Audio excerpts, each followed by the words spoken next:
Good afternoon, and welcome to the final presentation of this afternoon's panel. This evening, of course, is a keynote address, but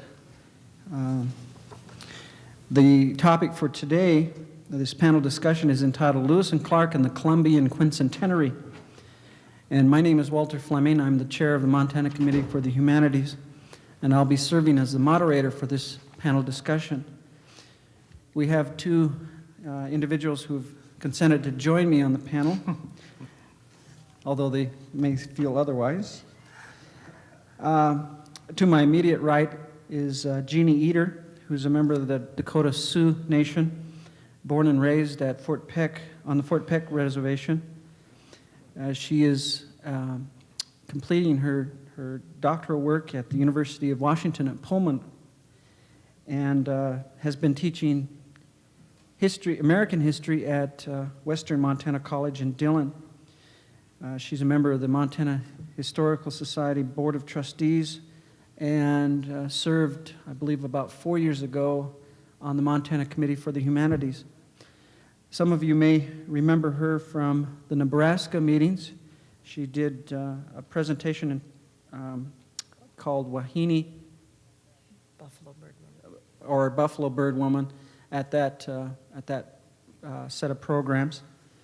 And recently, or not recently, but a number of years ago, developed a lecture entitled My Grandmother's Star Quilt Honors Me, which she likewise presents from time to time. And on her right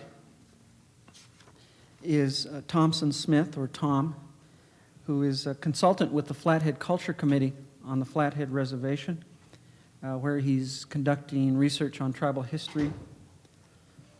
He is completing a doctoral dissertation from Yale University, where he likewise took his undergraduate degree.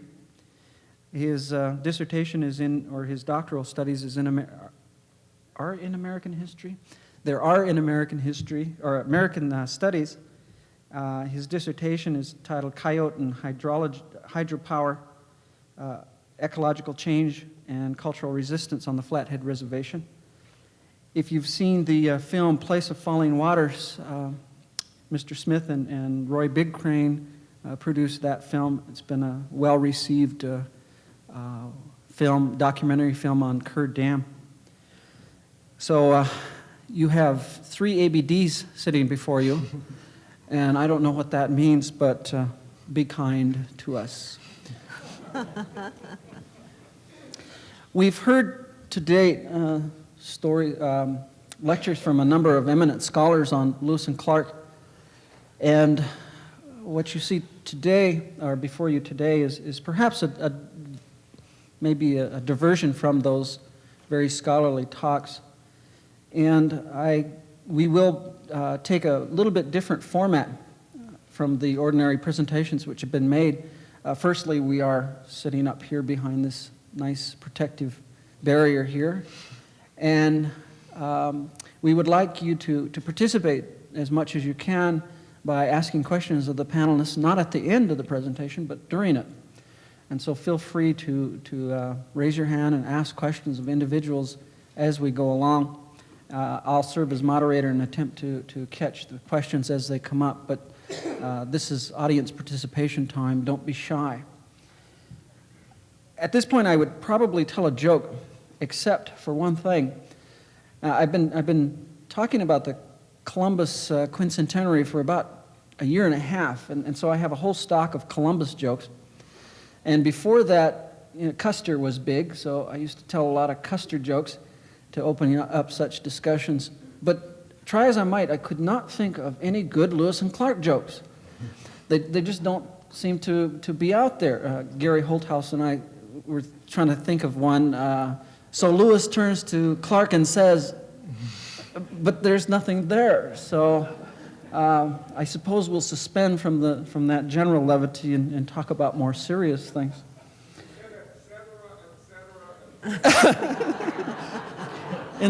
In 7 volumes. Panel discussion.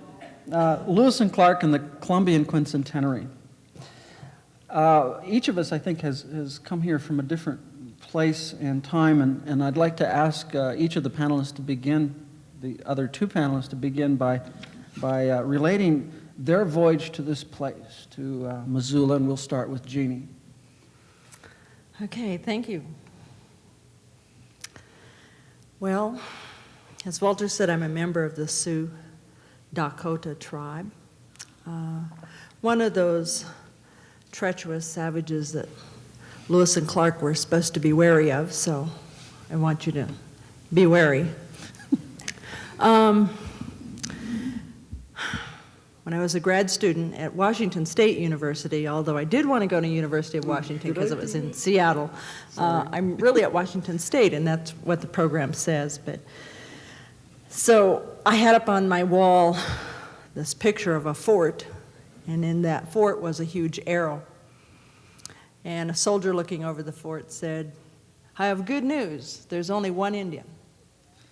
And I think I put that out there as there aren't very many Indian people going into the area of history. And oftentimes I've felt alone.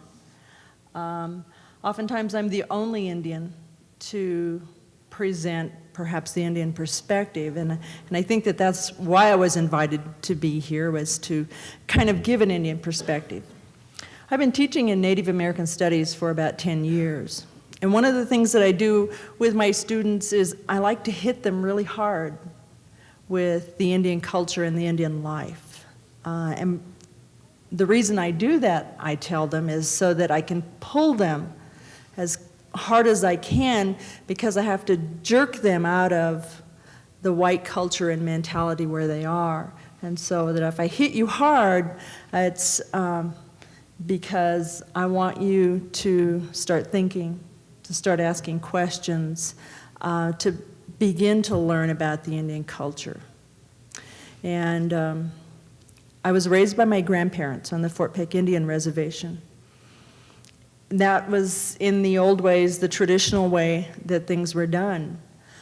But I come from a long line of very strong, powerful women. The Sioux have a women's warrior society. And my great-grandmother was with Sitting Bull, the Battle of the Little Bighorn. My mother was a World War II vet. My sister is a Vietnam-era vet. And sometimes I feel that the battles that I'm fighting in grad school, certainly with those I can acquire that presence of being a woman warrior in a discipline that is mostly white male. And so those are some of the things that bring me here to talk about this particular event, or these events. It says Lewis and Clark and Columbus Quincentenary, and these are the heroes of white culture. And having been raised and studied and groomed in the European historical methodology, I'm hoping to lend a little different perspective, the Indian perspective. Okay. Well, Tom? Okay. Well, I should say first of all that you're unfortunately going to be victimized with hearing me twice at this conference. Tomorrow morning, I'm supposed to be teaming up with Betty White, who's the director of the Skeluch Aksmakanic Cultural Center on the Flathead Reservation, for a talk tomorrow morning. So for those of you who are here today, I advise you go and hear Betty tomorrow morning, then leave. I can't promise that I have so much to say that I won't repeat myself. And in fact, I was cramming for this presentation up, even today, and so I unfortunately missed Bill Lang's presentation, but Betty did hear it and was really excited about it and was telling me that one of his central messages is that we really don't understand this history at all yet. And it made me think of some research into Lewis and Clark's expedition through the Columbia Plateau region to the west of here that I did some years ago. in which I was going through both the journals and the secondary literature. And I ran across a passage by Alvin Josephi, and I'm not saying that I don't respect his work. I think he's done a lot of wonderful work. But he did say that Lewis and Clark's peaceful interactions with the Indians set the precedent for an era of peace and cooperation that would extend for 50 years after. In other words, up until the wars on the Columbia Plateau that began in the 1850s in the wake of the Stevens treaties. And I thought to myself, that doesn't make any sense. If you read through the journals, there's very little indication, I think, of real understanding or real communication. Remember that in much of these negotiations, things were being translated through 6 languages and back again, so utterly foreign concepts like that of the nation state and that of sovereignty and that of giving away your sovereignty to the Great Father in Washington, D.C., I doubt were being communicated very effectively. And I think this is indicated by the fact that a lot of times, immediately after Lewis and Clark informed the tribes that these sovereign nations that they were in fact no longer sovereign, the Indians would greet them as good friends and give them all kinds of food to eat and treat them quite well. And I think that probably tells us something about misunderstanding rather than understanding. Because to me, the central aspect of Lewis and Clark in this history is that it was essentially one of the first steps of the U.S. invasion of the sovereign territory of Indian people in this part of the country. And in fact, I think it's only historically important in that context myself, or that's its biggest importance. And yet, it seems to be the thing that we get the littlest impression of when we read most of the secondary literature. There's so much of a focus on these antiquarian issues of what they were wearing or how good an astronomer they were or what kind of instruments they were using that we so often lose utterly the big picture of what this was, of why they were going, what the primary purpose of the mission was, as explicitly spelled out in Jefferson's letters that are collected in the Donald Jackson editions, among other places. So I'm still struck by that, and I'm going to go into some more depth on this issue tomorrow morning. I guess I'm concerned about it because living and working on the Flathead Reservation for the last 9 years, I've gotten a much more tangible sense of the way in which the distortion and the obfuscation of this history continues to cause real pain and suffering today. The invasion isn't over. It continues today in different ways. And the struggle in resistance to that also continues, although in different ways. And so when this distortion of history continues to happen in the present scholarship, I don't just see it as an academic issue. It continues to be a political issue and an issue of real human well-being or human suffering. So I don't mean to get too heavy or anything, but I don't see it as simply an intellectual curiosity or something. And I think these issues are brought to bear somewhat by the fact of having this panel. It's good to have this panel. I'm certainly glad in any case that you get to hear from Walter and Jeannie. But in a sense, Indian perspectives in Western history continue to be ghettoized. There are separate panels for the Indian perspective. There are not separate panels for the white perspective. We need to ask ourselves, how come? And how can we change that? How can things be changed so that whenever anybody does work in the history of Lewis and Clark or other aspects of Western history, that they are going to take into account at least some of these issues? Because I think it's still the case where in many cases it's not taken into account. I read through a lot of the recent secondary works on Lewis and Clark in preparing for the conference, and I admired them in many ways, but on this issue, I continued myself to be disappointed. I don't want to go on too long, Walter, sorry. I wonder if I should read from, to tie it in with the Quincentenary. I have these passages referring to Columbus, or should I do that later? Well, I think with a little segue, it's rather ironic that we've tried to combine, or at least the organizers have tried to combine two events, Lewis and Clark and the Columbian Quincentenary.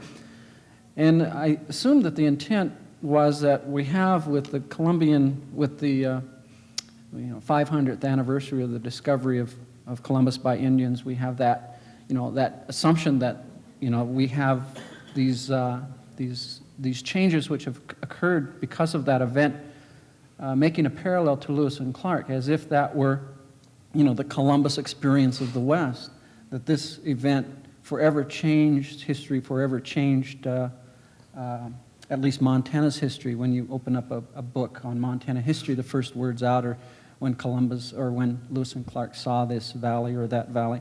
So I think it's a very appropriate point to start talking about the impact of the Quincentenary and the various thoughts on that. So if you'd like to go ahead and pursue that. Maybe I'll just read these two selections and leave the analysis to the audience. This was interesting to me. I was looking for any link to Columbus in any of this stuff, and they're there, so I will read them. This is from Paul Russell Cutright's book on the history of the Lewis and Clark journals, which I think came out about 1976. He suggested that Lewis and Clark, quote, were quite as jubilant, it would seem, as Columbus must have, in other words, Lewis and Clark, after getting the money and being appointed the expedition, quote, were quite as jubilant, it would seem, as Columbus must have been after Ferdinand and Isabella named him commander of the Nina, Pinta, and Santa Maria, unquote. From a very different perspective, I'll read a short piece of a longer passage that I'll read tomorrow morning from a Pend Oreille elder named Pete Beaverhead, recorded in 1975, and he was perhaps the most respected oral historian in the tribe of his generation.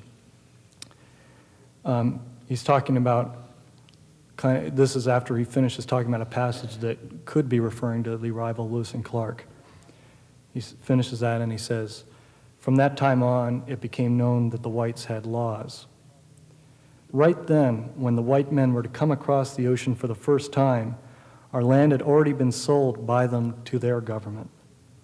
The white man told the government, 'You give me a ship to go across to look for some land. There's land over there. If we find some land,' they told the government, their king, 'it will be your land.' They hadn't even seen our land yet, and they had already sold it. The white man crossed and landed. They stuck the pole and flag in the ground, claiming the land. We lost our land. The first Indians they saw, the whites showed them necklaces, string, or something. The Indians liked them. They enjoyed the jewelry. We believed their words." And to me, it's interesting that he just goes directly into that from Lewis and Clark. From these two polar perspectives, Lewis and Clark and Columbus are part and parcel of the same ball of wax. So I don't know where to go from there, but Well, I might ask Jeannie, what is the considered native perspective about the Columbus Jubilee? I think that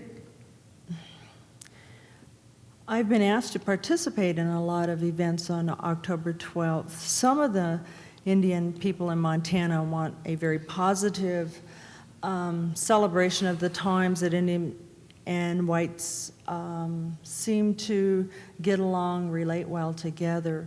I know that the Métis people in Montana are organizing a religious event centered around the fact that we all want peace in the world, that both cultures, all cultures want to somehow go beyond and get beyond Columbus and the negative aspects of Columbus. There are some people who feel that they don't want to even acknowledge that the day existed because it isn't a good time. And what they have to recall are the negative aspects of invasion of Indian homelands, etc. So we have both sides who either don't want to participate because it's not something they want to recognize, or others who want to do something to recognize some commonalities. Is that something that then might translate to the Lewis and Clark celebrations that will begin in a number of years? Sure, I think we'll see the same thing happening, as oftentimes happens. Where are the Indian people? You know, I mean, how many are there in the audience right now for this particular event? And oftentimes it's difficult to bring the two cultures together. One of the things that the Montana Committee for Humanities stresses is that there be a balanced program, that there be both cultural perspectives, and yet it's very, very difficult to get Indian people to come in and talk and to give their perspective, and particularly the elders. And yet, you know, where do we go from there? So I think it will be difficult to get Indian people involved in an academic setting. What do you think the major issues then would be from an Indian point of view? What kinds of things would, say, Native peoples be talking about vis-a-vis the Lewis and Clark expedition as opposed to non-Indian people? Either of you two. Well, I think that, first off, the Indian people are going to center around cultural pride, that we were indeed invaded, that we are still sovereign nations, and that we have sovereign rights, and that there are certain resources that we have that non-Indian America still wants. And so, but you know, there are those elements of pride that say, no, we weren't conquered. And when you look at the Lewis and Clark expedition, that whole idea that the Louisiana Purchase, you know, all of this land was given, you know, sold, and yet nowhere in the history books do you then get a sense that, okay, now the United States government has to go and purchase that land from the Indian people. That's never been given in any, even in grad courses that I take. The professors still today perpetuate that same myth that, okay, the Louisiana Purchase, we got all this territory, and then we went to west, and there isn't anything about what happened to the Indian people. So I think there's a need to revise history, revise thinking, get rid of the distortion, and understand that the resistance that Indian people had in 1803, they still have today. That's a really big issue. Another one, I think, is the issue of sovereignty, which is you know, just the other side of the coin for the resistance. And then just understanding the culture. Someone said that we don't understand the culture yet, the Indian culture. No, nobody understands that yet. There's not been enough material out there, and people aren't really teaching. And yet, as Indian people, we're resistant to teaching about our culture, because as soon as we teach about, okay, going back to the Sundance, and this is happening on my home reservation, the Sundance has increased dramatically. We're now performing it, instead of once in the summer, there are 3 or 4 Sundances, or 4 or 5, and the Cheyennes are now doing them, and the Crows, and what we're hearing come alive on the reservation from Christian missionaries and churches is, oh, they're going to go back and they're going to start, you know, they're going to do the Sundance. I mean, that's heathen, and there's this misunderstandings coming up again. So we have to do something to continue to educate individuals about our religious beliefs and culture, but to what degree? We still have to answer that. Yeah, one of the things that interested me in terms of looking at this whole issue of both Columbus and is my recent experience with the Montana Committee for the Humanities. We just went through a year of celebration of the Montana Quincentenary, the the 100th year anniversary of the statehood of the state of Montana.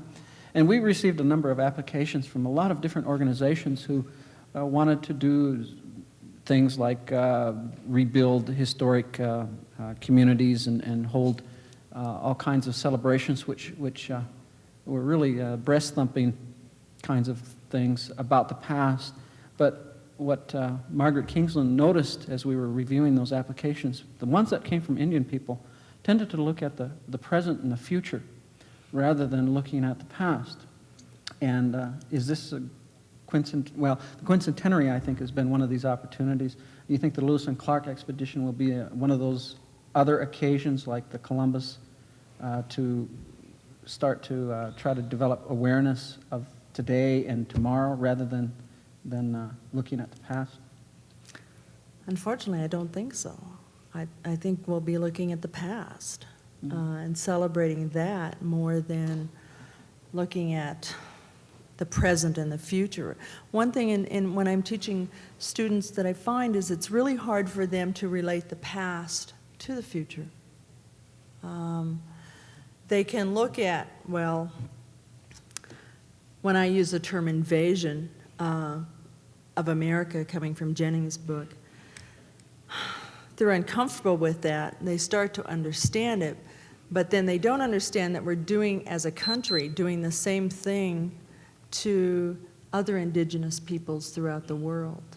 And they can't make that connection. And so, unfortunately, I think we'll still be glorifying the old stories. Mm-hmm.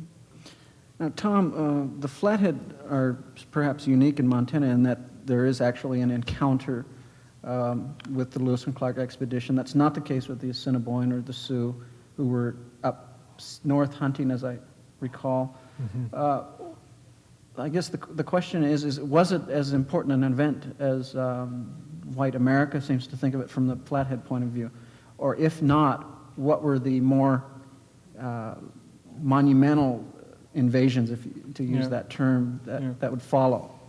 Well, in preparing for the conference, I went pretty thoroughly through the transcripts of oral history at the Flathead Culture Committee. It's an incredible archive, and I found references to things that reach back hundreds of years.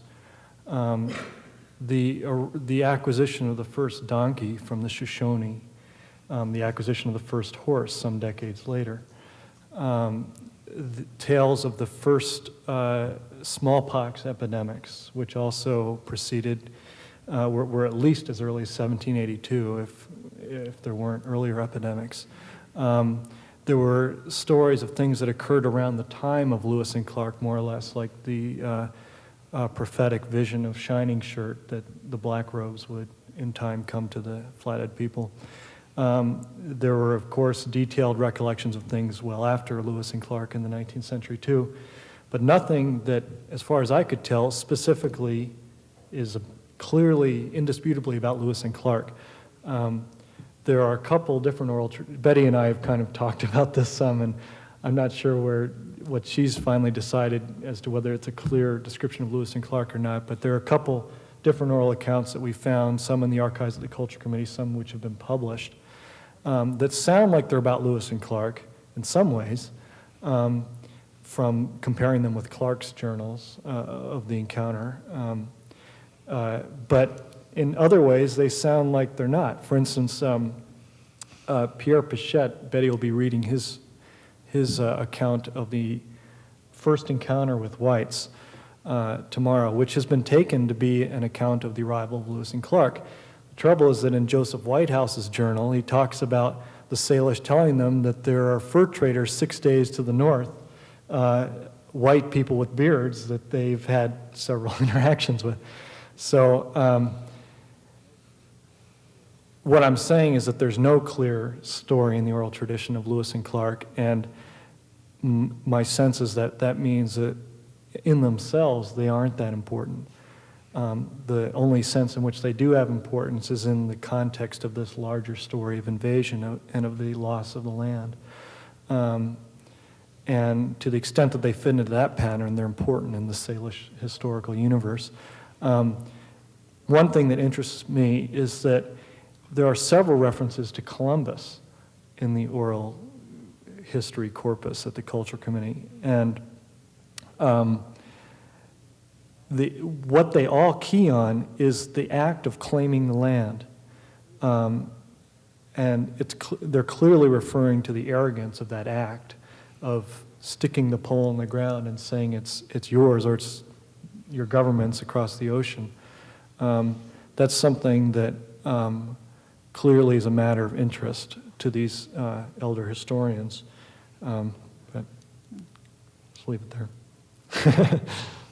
The reason that sort of came to mind is that one would assume that Father de Smet arriving among the Flathead peoples would be much more dramatic, much more long-lasting in terms of its eventual impact than Lewis and Clark. Yeah.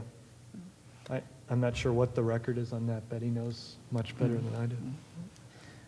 Something else that I guess you touched on was myth-making in terms of the Lewis and Clark expedition. And this is perhaps for both panelists. What are some of the other myths that evolve out of that time, aside from discovering 148 species of plants that no one else but 2 million Indians knew about? Well, there's the myth-making of the Indian woman, that whole as Sacagawea complex, that whole, why did she become the hero, In 1979, when I was asked to do a historical character, they asked me to do Sacagawea, and I said I wouldn't, because she wasn't considered a heroine to Indian culture, and that I wanted to do a traditional Indian woman that people could recognize and respect as their own grandmother, etc. I'm not sure where I would stand on that now, today, if I was asked. I think that you could do something with the character to certainly bring up the idea that the Sacagawea myth needs to be dealt with. And I think, like you said earlier, that Raina Green's Pocahontas Perplex is part of this myth-making that we have of, okay, we have one good Indian woman out there, and the rest, they were promiscuous. And even in the journals, they deal with that, the sexual relations of the men and the Indian women, etc. So, that you get that image of, what about the Indian woman? They totally overlook the fact that the Indian women had a lot of power and a lot of control within the culture. So that's a myth. I would say a couple things, Walter. One is what you were saying about discovery, I think, is important to say a couple more words about, in that this term discovery continues to be widely used in the literature about Lewis and Clark, the discovery of plants and animals, the discovery of native peoples. And it's just one more way in which Indian people are made to appear invisible or less important than whites in the history. This term's got to go. It was not discovery. It was something else. The second myth that I think is important to reflect on is kind of going from what Jeannie's saying, in that I think the myth of good Indians and bad Indians is reinforced in the Lewis and Clark journals and in the literature that comes out of the Lewis and Clark journals, in that it appears that it kind of is part of the shifting of the whole frame of analysis from a political framework of invasion and resistance into a moral framework of good and bad individual people. So we lose that bigger picture of analysis, so that we end up with the impression that good Indians get along just fine with Lewis and Clark. It's only bad Indians who don't. And correspondingly, whites only kill bad Indians, and only bad Indians kill whites. It totally removes any analysis of the fact that what's happening here is that tribes are faced with an invasion into their territory, and they're faced with the tremendous dilemma of how to resist it. Some tribes conclude that military resistance is their only option and do that, or the best option. Other tribes go by different means. One example is the Salish in this area, who have been one of the longtime examples of good Indians in much of the secondary literature, because they never waged war on whites. I hope people don't confuse that with not resisting, and not attempting to keep their cultural ways alive and flourishing, not attempting to keep their land sovereign and intact. For a variety of reasons, their leaders, most of the leadership anyway, decided to go by other means of resistance. Anyway, I think that's a very complicated and ultimately destructive part of the whole mythology that is reinforced in the journals. By the way, you can ask questions, gentlemen. I'd like to ask one that's maybe off the major topic, but either based on something that she just said and relating back to some of the talks we've had. She said that in the Indian culture that the women had a substantial amount of power and control. This, I think it's fair to say, is not reflected in the Lewis and Clark journals, nor in any of the other original writings from this period. And I wonder, are they missing something from their perspective? Can you give me some examples of power and control that the women, particularly in the Plains Indian cultures, exercised that Lewis and Clark or the early writers may have seen and missed, if you get what I'm saying? Well, for one thing, in the Indian culture, and I'm generalizing about the Indian cultures, but the majority of them were women-centered societies. And why were they women-centered?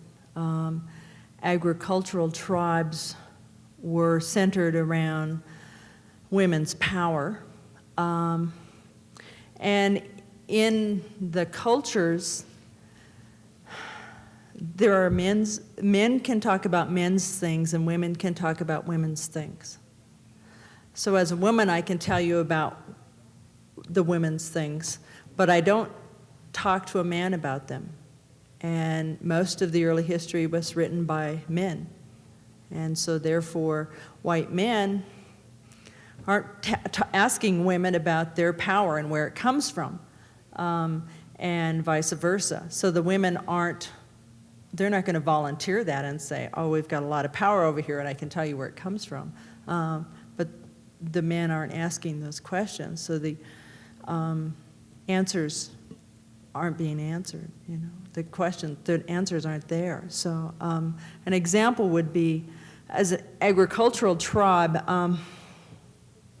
women, things are harvested around the moon cycle, planted by the moon cycle, etc. And women's cycles correspond with the moon cycles, which give them a lot of power, and they can give life.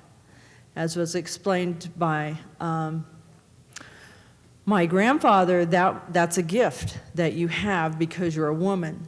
And because you have that power, you need to make sure that the men in your life have a place that's just as powerful and just as sacred. So we create that place by giving them the rights to run all the sacred ceremonies, to be around those sacred objects, etc. So that would be an example. Perhaps I have only a superficial reading of this, but were not the women in many cultures exiled monthly? Oh, well, well, that depends upon if you're a man looking at it or a woman looking at it, you know. As a woman looking at it, I would relish the idea of going to the hut and having someone else take care of my kids and cook the meals for a change, you know. So I guess as a woman, we looked at it more as a vacation, you know. We got to have a break for a time. Well, that does bring me to the other element, at least in some cultures, where it's described that the women were carrying the travois, setting up the tents and so on and so forth when the camps would move, while the men were just sitting back and relaxing. But we wanted it done right.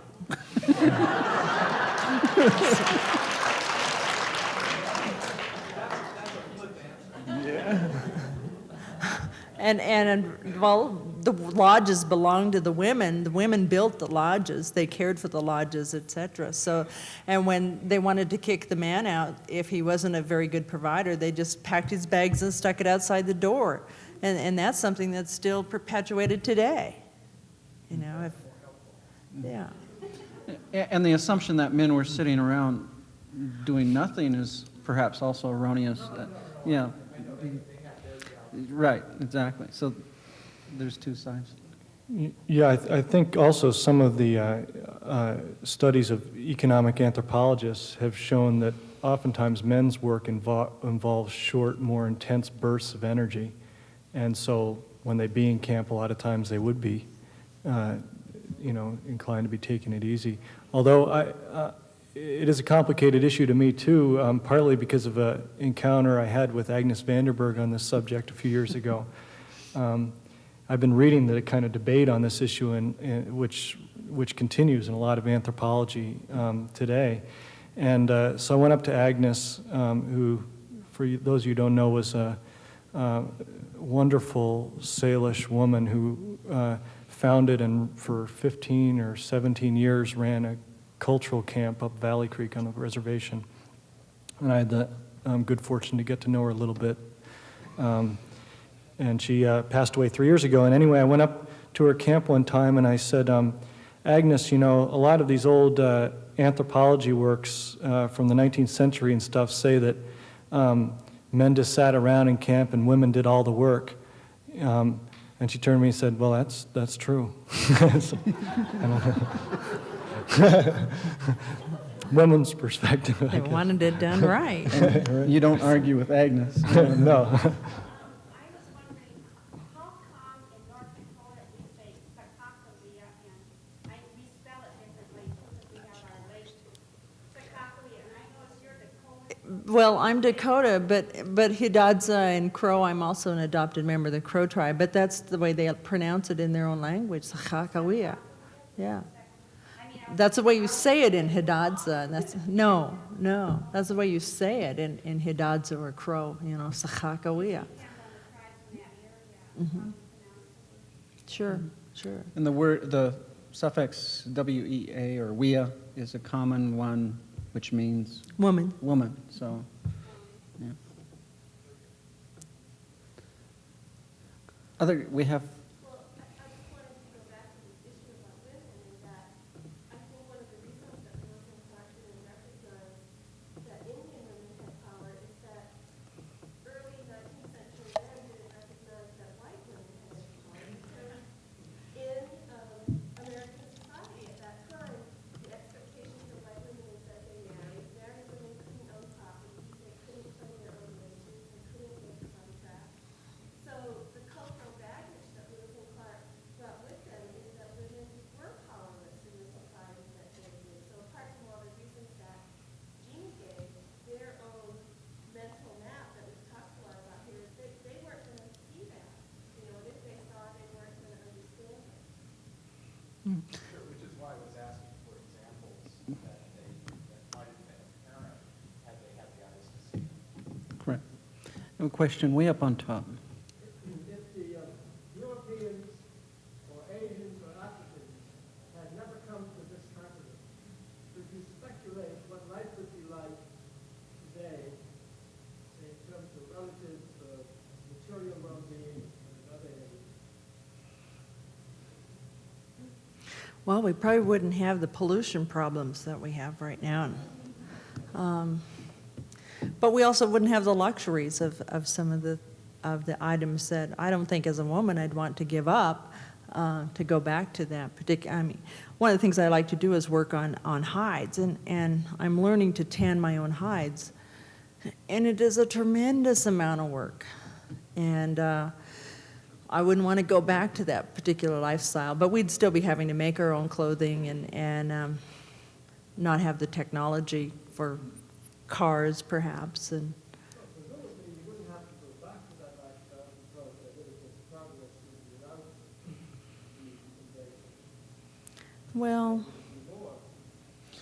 I suppose you have to look at what had happened in the previous 2,000 years to those cultures prior to that event, prior to 1492, and naturally civilizations came and civilizations went, so it's really difficult to even imagine Yeah. what might have happened because of that. our cultures, Indian cultures, have been here for thousands of years. And you know, the number now is 50,000 years. And yet, where would they be today is hard to say, because that's only 500 years have lapsed since then. And you're comparing 500 years to 50,000 years that they'd been here. So 500 years isn't enough to say. I would guess that they'd still be, you know, not as advanced as we are today. What if the white man didn't interfere with the highly civilized Inca, Aztec? These Indian civilizations were really high compared to the European at that particular time. I mean, they were further south, of course, but they were Indian. But then the Spanish came in and interfered. I might just, I'm sorry, go ahead. Well, one thing that I always have a little trouble with is this measurement of who's more advanced than who.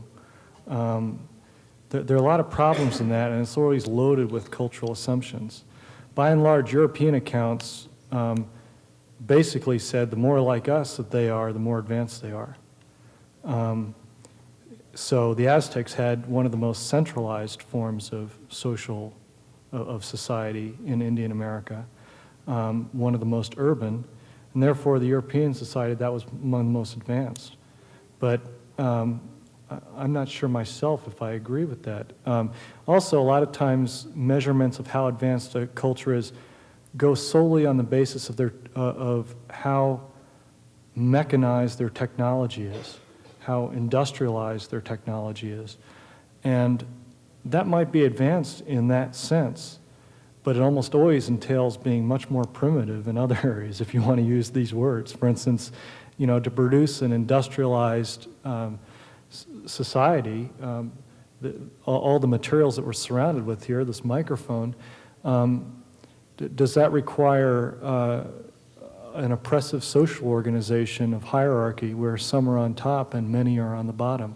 Does it involve a relationship with the land that involves seeing the land in a desacralized way as so many resources to be used by human beings? You know, maybe in those areas, societies like the Salish of this area were far more advanced.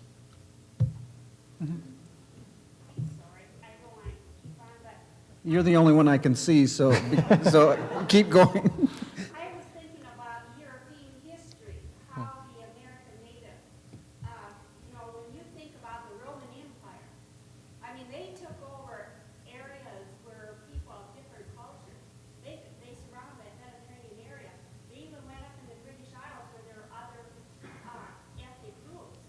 And then we had the Normans invading English Isles. So, I mean, the European sort of back, I'm not condoning their invasion, Lewis and Clark's invasion of the Indian territory, but I mean, their history goes back where they're always going out and conquering other people.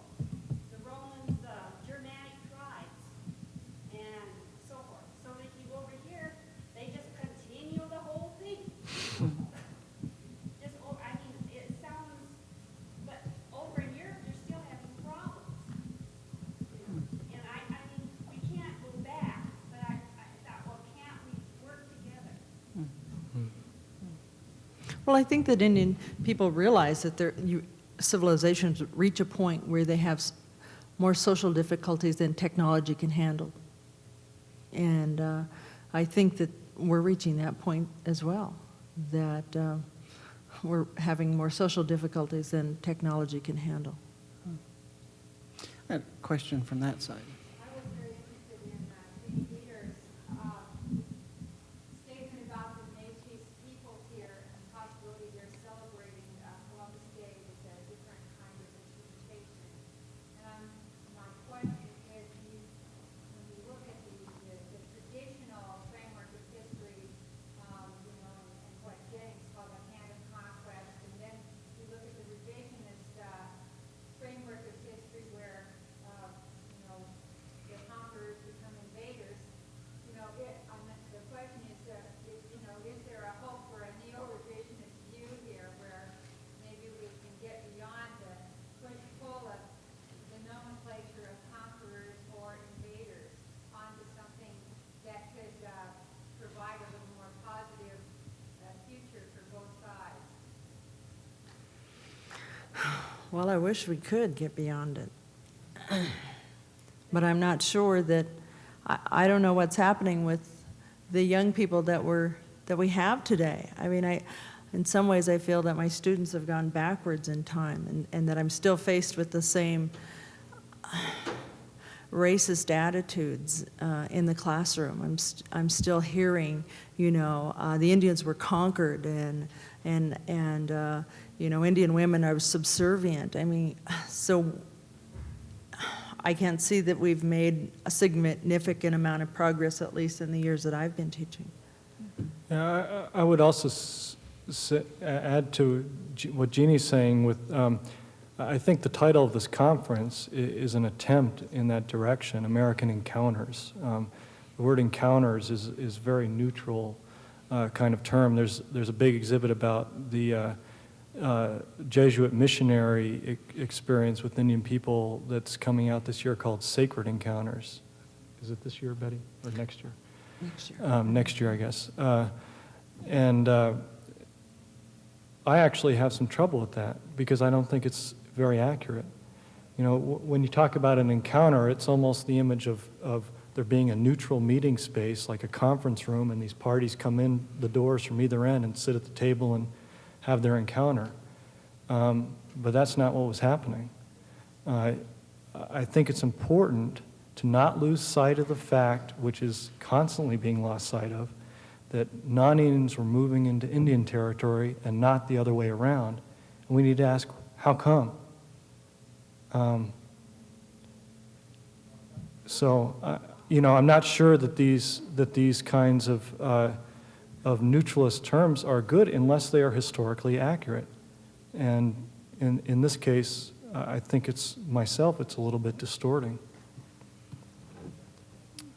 But I respect, your thinking on it as well. Sir.